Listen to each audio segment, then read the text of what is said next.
Atenção, está no ar a Rádio Libertadora. I have a dream. Assim sendo, declaro vaga a presidência da República. Começa agora o Hoje na História de Ópera Mundi. Hoje na História, 13 de janeiro de 1993. Japão pede perdão por ter feito coreanas de escravas sexuais na Segunda Guerra Mundial. No dia 13 de janeiro de 1993, o Japão finalmente pediu perdão a milhares de mulheres coreanas que foram tratadas como escravas sexuais durante a Segunda Guerra Mundial.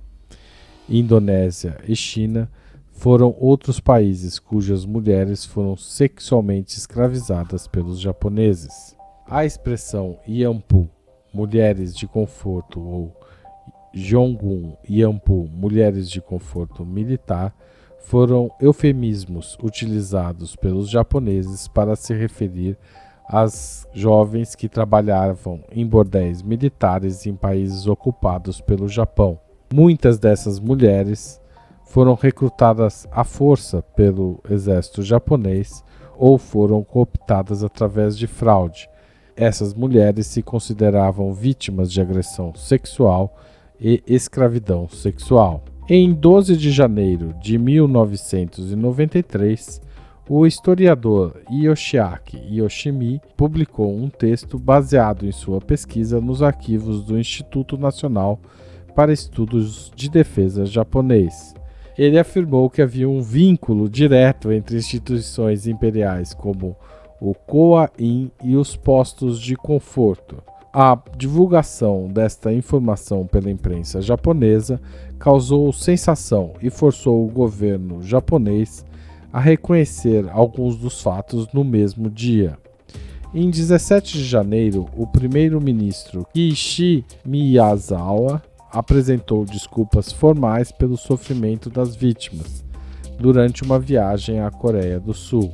Em 6 de julho e 4 de agosto, o governo japonês emitiu duas declarações, pelas quais reconheceu que, abre aspas, os postos de conforto eram operados em resposta às exigências militares da época, fecha aspas, e, abre aspas, militares japoneses estiveram direta ou indiretamente envolvidos na instituição e administração dos postos de conforto e na transferência das mulheres de conforto.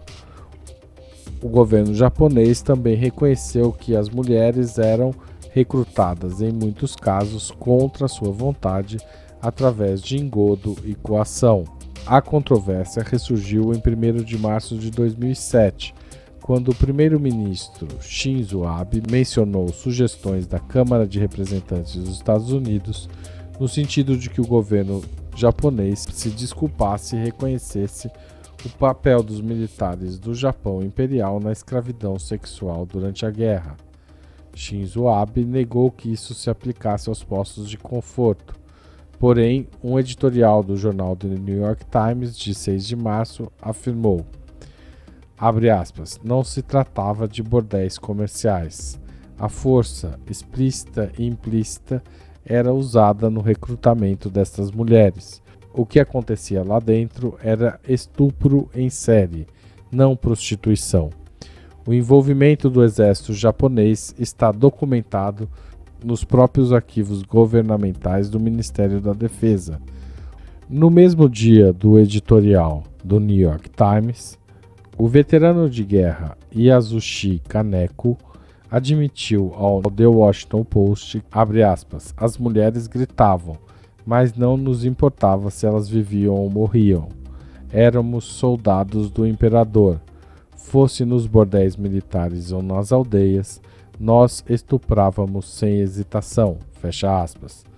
Em 17 de abril de 2007, Yoshimi e outro historiador, Hirofumi Hayashi, anunciaram a descoberta nos arquivos do julgamento de Tóquio de 7 documentos oficiais sugerindo que as forças imperiais, tais como a Toketai, Polícia Secreta Naval, coagiram diretamente mulheres para que elas trabalhassem nos bordéis da frente de batalha na China, Indochina e Indonésia. Estes documentos, a princípio, haviam sido tornados públicos na época dos julgamentos de crimes de guerra. Em um deles, um tenente é citado confessando ter organizado um bordel. Em 12 de maio de 2007, o jornalista Taishiro Kaijimura anunciou a descoberta de 30 documentos do governo holandês submetidos ao Tribunal de Tóquio como evidência de prostituição forçada em massa, em 1944, na região do Magelang. Em outros casos, meninas do Timor-Leste testemunharam que foram raptadas quando ainda não tinham tido sequer a primeira menstruação, e levadas para bordéis militares onde eram estupradas repetidamente pelos soldados japoneses.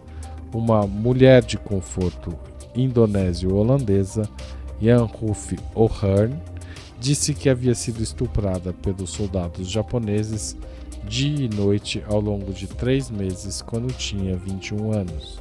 Existem diversas teorias sobre o lugar de origem das mulheres de conforto. Enquanto algumas fontes afirmam que a maioria delas provinha do Japão, outras, incluindo Yoshimi, argumentam que cerca de 200 mil mulheres, principalmente da Coreia e da China, e de alguns outros países como Filipinas, Taiwan, Birmânia, Índias Orientais Neerlandesas e Austrália, foram forçadas a se envolver em atividades sexuais. Texto original de Max Altman, locução de Haroldo Cerávulo Cereza. Você já fez uma assinatura solidária de Opera Mundi? Com 60 centavos por dia, você ajuda a manter a imprensa independente e combativa. Acesse www.operamundi.com.br/apoio.